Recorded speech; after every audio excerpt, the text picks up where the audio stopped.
to my YouTube channel. So guys, into this video, meron akong na-accumulate na mga nabili ko. So, una is ito. This one from Centerpoint. Alam niyo ba, yung nirelease ito, marami itong kulay. Tapos, hindi ako bumili. And then, meron silang dalawang natira na ganitong kulay. Kinuha ko na lang yung isa. Parang kasi, naano ako, sige na nga, kunin ko na lang. It reminds me of Longchamp thingy. So, kinuha ko. This one is 29 dirhams. And then, bumili ako ng isang hand cream. Hand cream ba tawag? Ano ba tawag dito? Ay, nakalimutan ko. Hindi siya hand cream, guys. More hand sanitizer. From Bath and Body Works is the Raspberry and Whipped Vanilla. Ayan siya, isa lang. Kasi hindi ako, I prefer hand cream. Speaking of hand cream, ito yung binili ko. Naka-sale kasi ito sa L'Occitane, and L'Occitane lang yung gamit ko na hand cream. Kasi hindi siya maano sa malagkit sa kamay. So, one is lavender, one is hindi ko ano siya, guys, French siya. So, ayan. Meron pa akong isa na natira. So, since naka-sale siya, kinuha ko na lang itong dalawa. And, binili ko yung, di ba bumili ako ng, nung ano ko guys, yung nag-vlog ako, ng, yung shorts para sa dress. So, binili ko yung isa, kasi isa lang muna ang binili ko during that time. Kasi just in case hindi siya long enough sa pagka-try ko. Kasi hindi siya pwedeng i-try sa shop. So, kaya isa lang muna ang binili ko during that time. And then, meron din akong nakita na may pa-lace siya. Ito, 15 dirhams. Ito may pa-lace. Ano siya?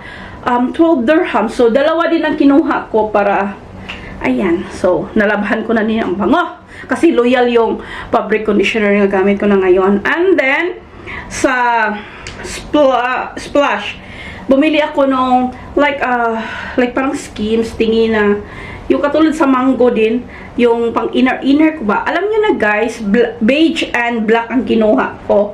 Meron pa naman ako from H&M, pero gusto ko, tinry on ko siya, nagustuhan ko din naman.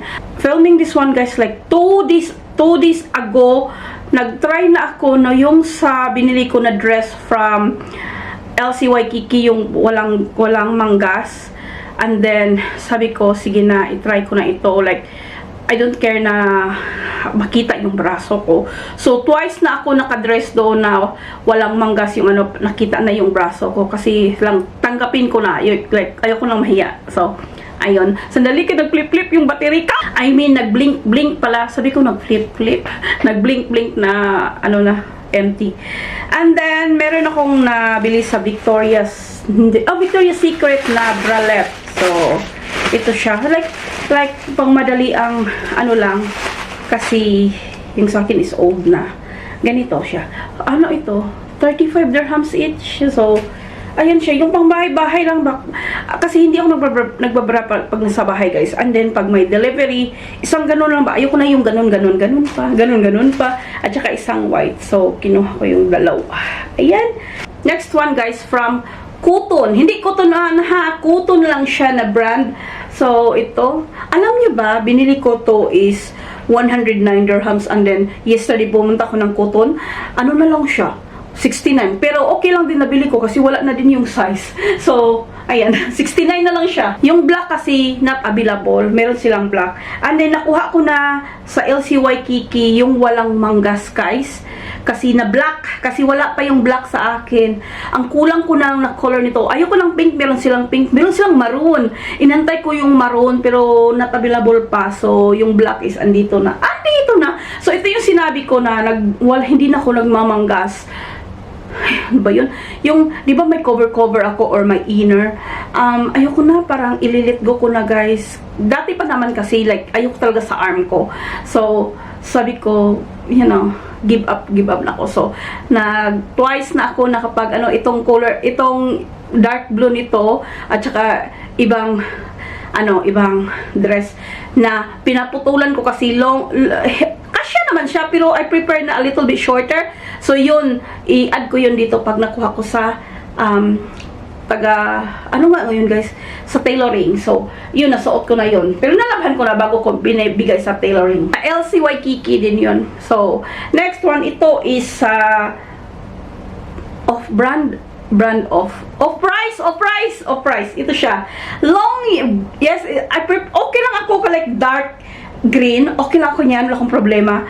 And, ipakat ko lang ito kasi ayoko, diba, ng mga manggas-manggas na like longer. Ayoko ng manggas-manggas. Ayoko lang na ganito ba, longer. Ipakat ko lang siya para hayahay. And also, kasi medyo matuak siya dito. Ano ko ni Kuya, ipakat ko tong area na to. Like, parang gumaganon siya para hindi siya mainit tingnan kasi sobrang init.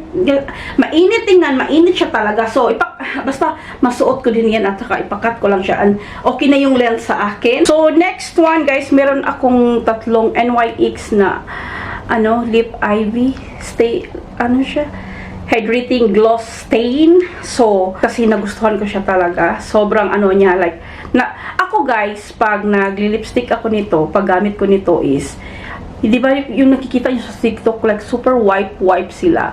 And then, na-try ko siya na, yung super wipe din, para dito lang sa bahay, alam mo, parang hindi siya nagtatagal, pero sa akin, pat lang ng tissue. So, unang shades ay, kasi meron akong 30% off kasi sa Aura ko, guys. Itong unang shade is Bubble Gum Burst 07. Ayan siya. Ito yung mga kakulayan ko ba. Yung unang nabili ko is like more into reddish. So, sabi ko, ayoko. Like, it's not me. So, binigay ko sa ate ko. Next shades is number, ano ba to na-delete? Mocha Mewet, I think. Ito yung super popular one.